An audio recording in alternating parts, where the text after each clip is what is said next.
It's Cinemassacre's Monster Sadness.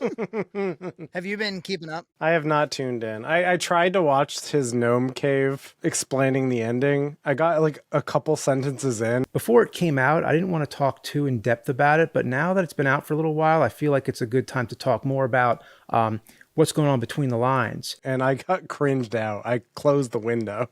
Like when he started being like, there's a lot of things to talk about in between the lines. I was just like, no, there's not, James. And he's got this like scholarly pose to him. And I'm just like, no, sorry, James. He's sitting in a grand library. Let me start by saying, I think that Cinemassacre is on something of a stride right now, something of a kick. We haven't seen this energy in a little while, in my opinion. We saw a whole summer of Rex Viper. As people were pointing out, they're like, he didn't upload it all over the summer. I was like, oh, but he did.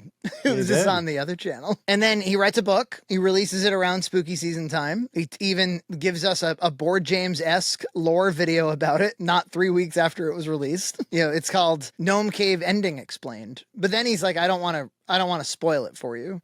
So he's going to explain the ending to you, not spoil it, then proceeds to say it's really up to your interpretation. See, that's up to the reader to decide. Horror stories are sometimes best when it ends on an ambiguous note.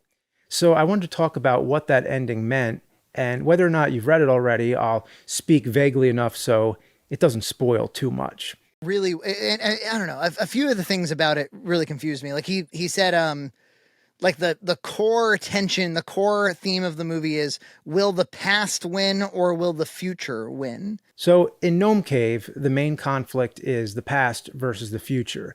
Is that like what you got out of that? I mean, yeah, I understand that like the past and nostalgia and being obsessed with it and trying to move on, that is the tension, but I didn't capture, like, I'm not reading it going like, will the past win or will the future win? No, it just seems like a guy's obsessed with the past, and then like girl like discovers that, I don't know, the time kind of erases all memories. That just seems like, yeah. So he talked about that at length. He's like, this book really helped me to sort out my insane thoughts about this topic. In a way, it was kind of therapeutic to put it down in a story to get all these thoughts under control. Like it's this personal therapy, not unlike the Room Goer episode. He's like, it's open to interpretation, but I'm going to give you 3 possibilities about what it is. Like either the future won, but the past reminds her of the past, or the future and the past tie. So you could say the past loses, the future wins. But on the very last page, I leave you with the possibility that maybe the past always finds a way to come back. Because he alludes to he doesn't actually spoil it, but he alludes to the dragon in the Chinese restaurant. He's like, is that just a figment of her imagination? Was that really there? I let you decide. It reminds me of Rod Serling from Twilight Zone. I can just imagine his voice. he's like trying to make this deep, and then he comes up with like 3 shallow things to talk about his Exactly. story. I remember in the Board James lore, the video where he's going like this. Yeah, yep. I always think of that video as like 27 minutes long. It's like 10 minutes or less or something. Yeah, this one's 6 minutes. Yeah, it's quick. But in that one, he says, he's like, Board James was a prisoner and he was a criminal and he was in prison. Mr. Bucket could have been a pedophile who shared a cell with him. He fucking says that in that video. Who was Mr. Bucket in his past life? Perhaps a pedophile that he shared a cell with. He's lost his head. Like I thought the Mr. Bucket thing. I thought the Mr. Bucket thing was like a silly, facetious joke. What if Mr. Bucket was a horror movie comedy concept? No, not what if he was like, that's a pedophile? Yeah. That's a pedophile. Yeah. It's okay. I don't want to hurt you. I just want to suck on your balls. That's the thing about James. One of the things that makes him so interesting is that he's at once kind of like a modest, aw shucks personality type. He's also pretty far up his own ass. Yeah, he fashions himself an auteur. I made sure that James's clothing becomes progressively darker as it goes on. And the shirts themselves sometimes give little hints. Ghosts, the electric chair from Ride the Lightning, Garfield's a cat, 9 lives, representing the 9 worlds. I planted the idea of the cat all over. Yeah, he thinks he's onto something pretty good. You know, I suppose I can understand why he thinks that. He's been adored for like 20 some years. Like it all worked out for him creatively, you know, up until the last few years maybe. Yeah. I had way too much fun, didn't I? And so can you. You can keep analyzing these. You could look deeper into them if you want. Years ago, we said like he should do things that he's passionate about or whatever. It's like he's writing a book, and you know, it's a first draft, and he just pushed it out there. And as far as I can tell, it's a first draft. He's doing this band thing. He's not really taking that all that seriously either. I get the impression that the majority of the playtime that they have together is on stage live in front of others. Yeah, it seems like it. It's like he's dabbling in things without taking it all. Whereas, like, I feel like at the height of the channel's success, he was like very serious about the channel. He really wanted to make great content. Now he kind of just fits it in. But then there's the video game. And, you know, for those who didn't say it, we streamed the video game. You know, in the comments, we caught a little bit of shit for calling it Mega Man. Folks, it's Mega Man. What do you want from me? Because you pick the levels, like Mega Man. In movement and physics is Mega Man to a T. Yeah. And just because you, like, shove Castlevania stuff on top of it doesn't mean it's not Mega Man. It's Mega Man. Somebody pointed out, they were like, you know, in the original AVGN Adventures game, Mike which was made by not Retroware. Mike was actually the one who said like, hey, instead of having a generic thing there, why not put in this AVGN reference? Like he was one of the ones pushing it ought to be an AVGN game. This one wasn't like meaningfully different from the other two. My theory is this. I heard somewhere that those other two games sold extraordinarily well, at least for the company. And so they probably were like, we should do something like that again because it was really successful. And they thought, well, what could we do? Oh, well, we could sell it as like an NES cartridge as a novelty. That would be kind of interesting. And then I think it was just way harder to develop for the NES than anybody expected. It probably took like 5 years. They flew through developers and then they finally were like, fuck it. It's just got to be Mega Man and just enough already. And honestly, like the Sims won't mind anyway.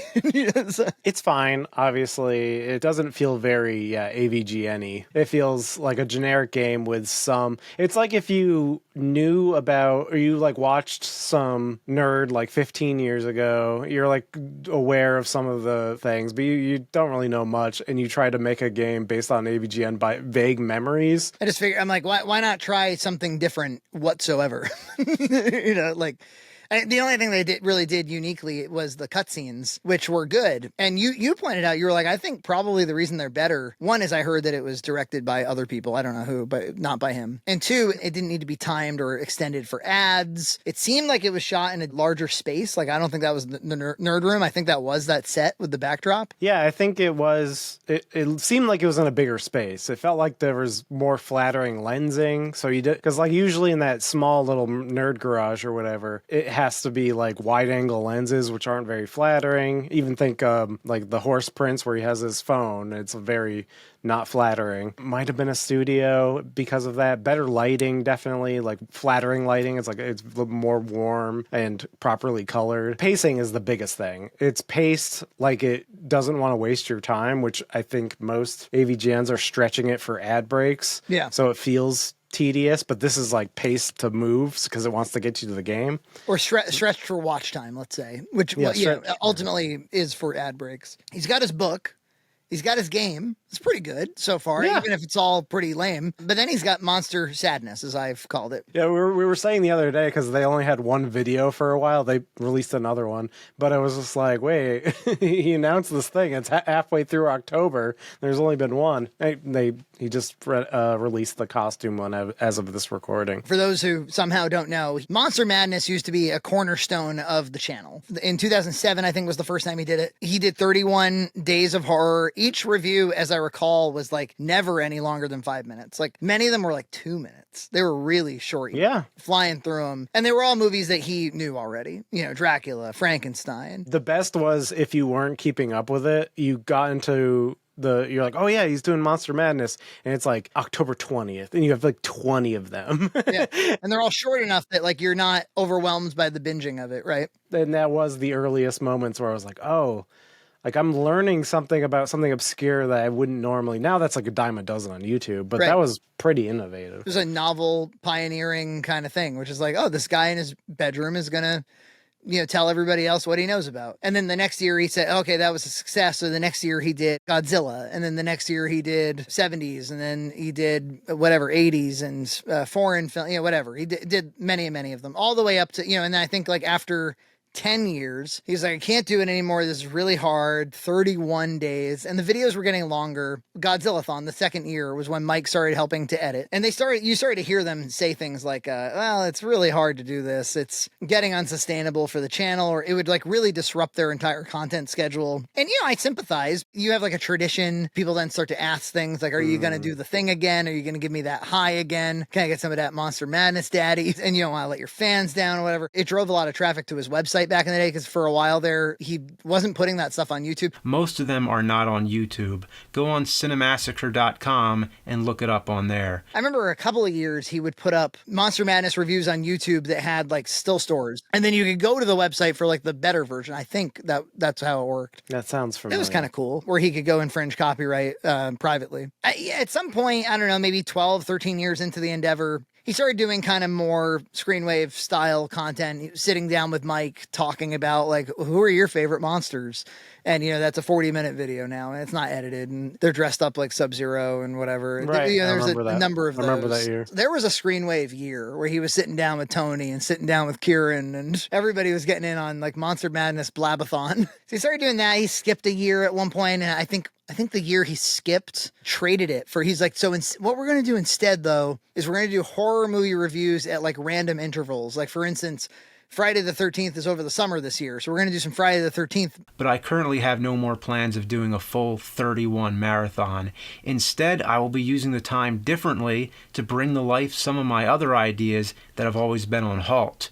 One possibility, I could be doing more movie reviews spread out throughout the year rather than all in October. And that was one of the first times he said, there's this video of him petting his cat looking all sleepy, and he's like, I simply can't watch the movies, and you don't want somebody else to watch the movies, do you? It needs to be my opinion. Lots of people say, well, get somebody to help. Well, I can't get somebody else to write the review for me. It's an opinionated thing. Imagine if it was somebody else's words and they say, this movie's great, and then I think, oh, well, this movie sucks. So if I'm doing the review, obviously I have to see the movie and write the script. It's all me. Ultimately, 2021, year of the short shorts. This year, we're going to bring it back full fucking force.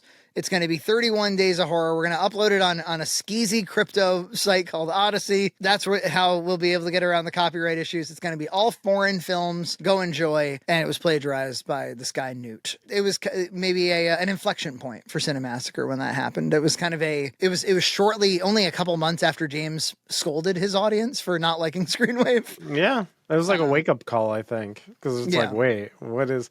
To me, that would be the time to fire Screenwave. Like, in effect, he kind of did. I mean, they're still around to do the merch, but they're not on camera anymore. Like, that was it. So, what has Monster Madness been since that event in the last 3 years or so? It's mostly been, I don't know if he has the VHS store anymore.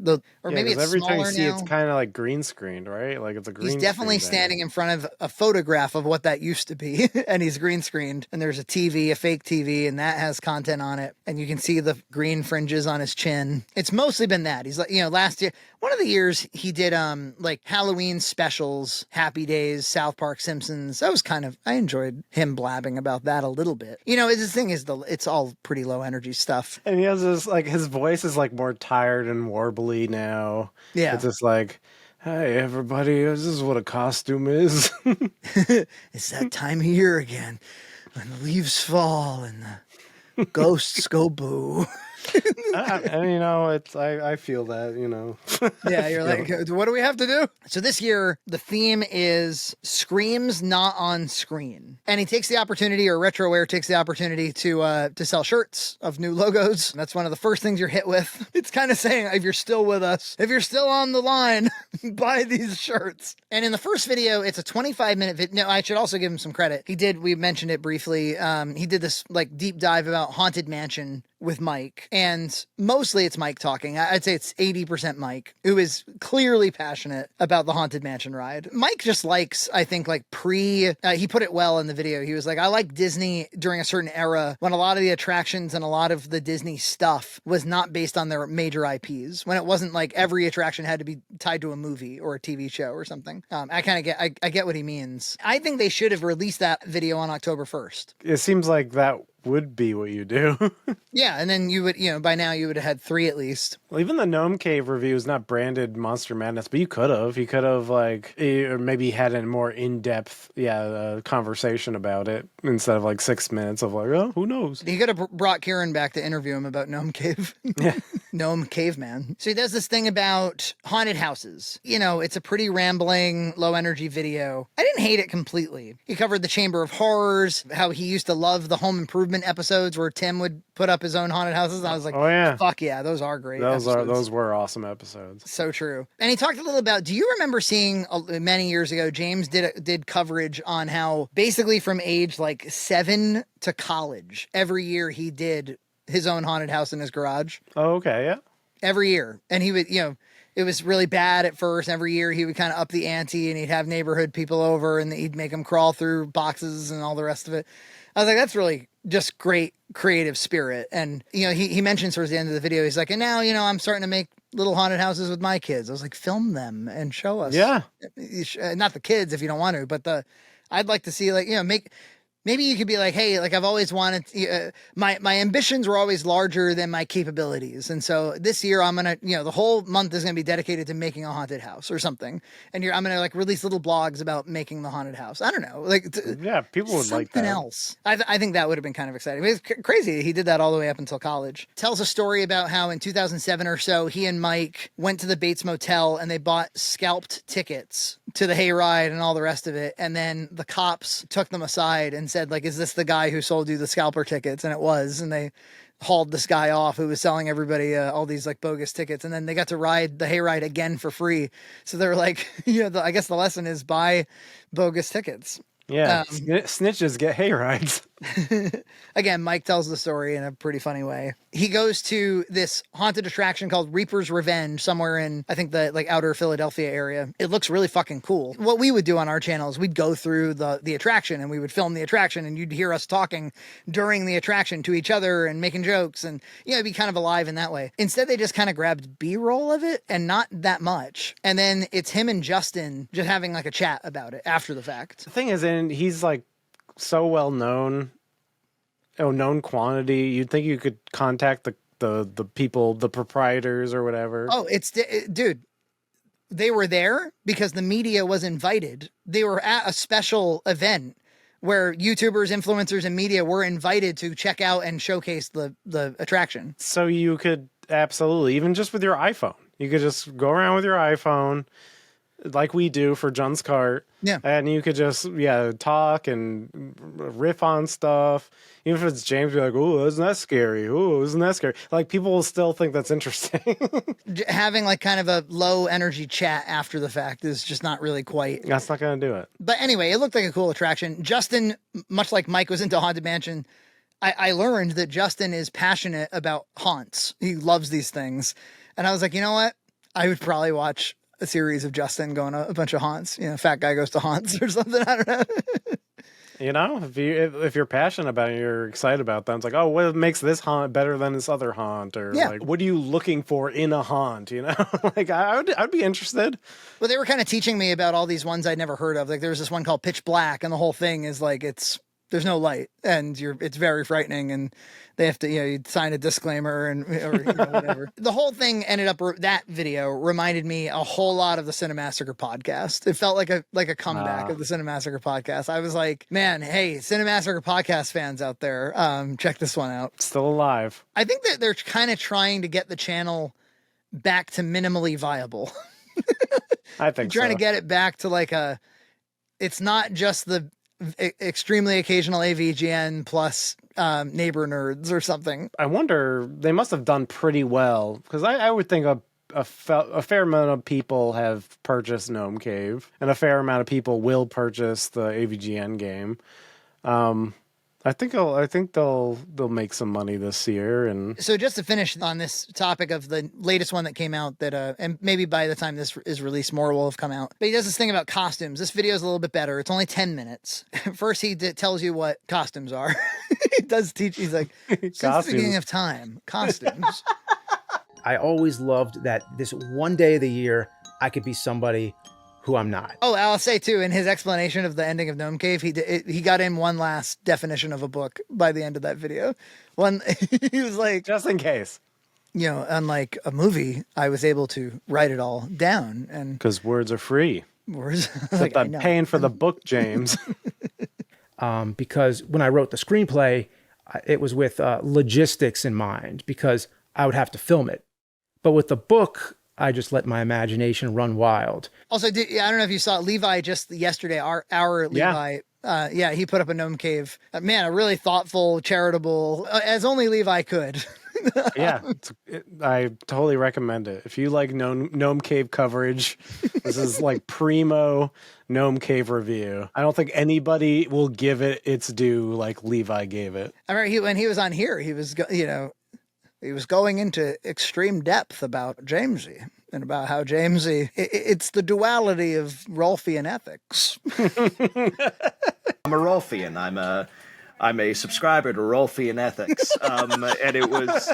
I mean, it's not to say he's not critical of it. He gives the book so much attention. It almost makes the book seem better than it really is. You know what I mean? Just to talk about it that in depth elevates it in a way. So one thing I really liked about the costumes video was James showed some of the costumes that he's been in the past, and a few highlights for me. Fucking James dressed up as Ernest P. Worrell. Know what I mean? Mark Borchardt, that's my favorite one. That's amazing. He looks awesome. And I've seen this one a million times, but he flashed this photo. Him as the Riddler, Mike Matei as Adam West's Batman. He talks about how costumes have evolved. He showed that like when he was a little kid, he dressed up as a skeleton and he was carrying around like a skull on a stick for some reason, like the way kids do. And it just made me think, I was like, that's got real Snicks energy, that little video right there. He went to Spirit Halloween and, I have the same criticism, which is like, it's B-roll of the costumes and the stuff that he's noticing, but then it's like voiceover about it after the fact, instead of just kind of being there and being alive in the store. And I know shooting in a store is challenging, but we do it all the time. I was like, do I like that format? But Jason does that format with the Goodwill videos, and that works out well. Pat the NES Punk used to do it with Flea Market Madness, although I don't really like it in that. He's got the camera glasses, and it's just voiceover later. It's weird. Yeah. I find it. Well, Jason has the camera glasses too. Yeah, true. Oh, you know why I don't like it is because Pat is interacting with human beings, and so it feels like you're watching through a Coke bottle. Yeah. Whereas like Jason walking around, he's just looking at items is a little bit different. But while he's in Spirit Halloween, he turns the camera to a mirror to show and he like gives a thumbs up or something to show he's really there and it's really him and it's not Justin. Not Justin. One of our fans DM'd me on Reddit and was like, hey man, like, did you see this? I just want you to know, I guarantee you that they saw your podcast. They had a conversation about it. They're like, please just shoot yourself in the mirror. Wow. He was like, I would bet my life on it that you guys influenced that shot. You're probably right. Right. Maybe. Who knows? I don't know any other reason James would make a note to do that, and then the editor would make sure to put it in. You know what I mean? Yeah, I mean, it's possible. It's very possible. Well, you would normally just trust that it was him, but since we can't... They knew that they better provide that shot. Like, it doesn't play well when they know that it's Justin. I don't know. Maybe he doesn't have people to go into Home Depot anymore. Maybe he doesn't. Maybe he doesn't trust them anymore. They betrayed him too many times. He's like, you'll plagiarize your way into Home Depot. Yeah. Who was Mr. Bucket in his past life? Perhaps a pedophile that he shared a cell with. Subscribe to Red Cow Entertainment on Patreon for full episodes every other week.